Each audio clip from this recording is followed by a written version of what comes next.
कथा करती है नारी का जो स्वरूप है वो स्वतः ही जगदम्बा का स्वरूप है।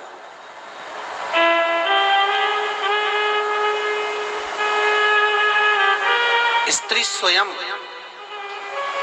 माता पार्वती का ही एक अंश है और संसार के जितने पुरुष हैं, कल आपको कथा में कहा था कि भृंगी के जो श्राप दिया माता पार्वती ने कि तुम्हारे शरीर में जो माता का अंश है अर्थात पिता का अंश, एक मनुष्य के शरीर में जो पिता का अंश होता है वो उसकी हड्डियां और पेशियां होती हैं और मनुष्य के शरीर में जो माता का अंश होता है वो मांस और रक्त होता है। तो माँ जगतजननी जगदम्बा ने भृंगी को जब श्राप दिया कि तुम्हारे शरीर में जो माता का तत्व है वो समाप्त हो जाए, तो माता का तत्व जब समाप्त हुआ तो उनके शरीर से मांस भी चले गया और उनके शरीर से रक्त भी चला गया।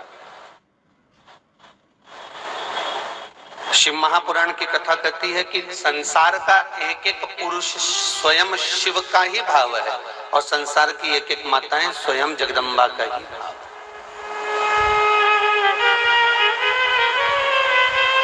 21,600 श्वास जो मनुष्य के शरीर से प्रतिदिन निकल रही है, ये श्वास ही तो शिव है।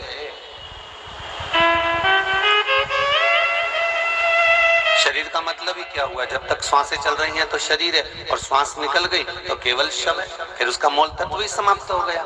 शरीर कब तक है? जब तक श्वास है, और जिस दिन श्वास गई उस दिन केवल वो एक शव बन जाता है, फिर उसका कोई मूल तत्व नहीं रहता। फिर दुनिया के लोग उसको कहते हैं ले जाओ आग लगा दो, क्योंकि इसमें से शंकर निकल चुका है। जब तक शंकर शरीर के भीतर है तब तक वो शरीर है और शंकर गया, ये एक प्रश्न है।